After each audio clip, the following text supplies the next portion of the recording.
Hoopsie, what up guys? So meron tayo home service dito guys. Ito, bali wala siyang power guys.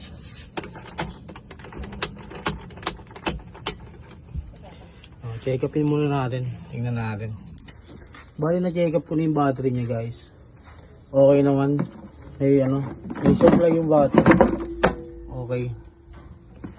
So tingnan natin sa ibang connection.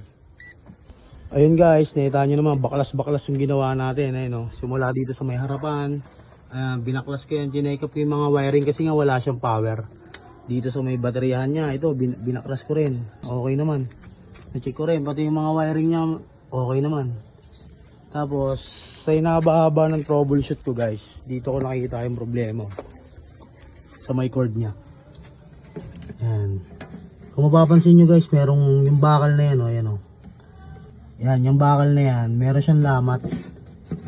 Dumikit yung wire niya dito. Positive, negative. Ayan. Pumutok. Ayun o.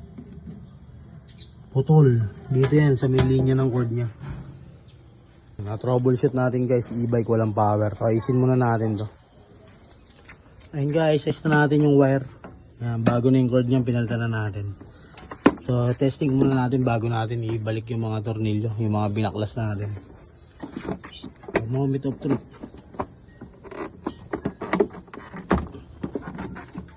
Alright, susi. Okay na.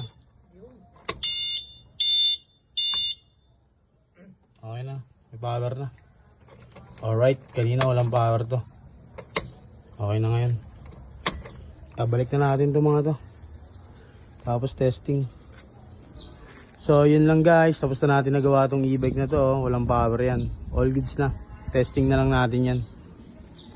So yun guys, so testing na ng customer, all goods na. So sa mga gusto magpagawa ng mga e-bike, maaari lang mag-message kay Nick Mechanic sa FB page.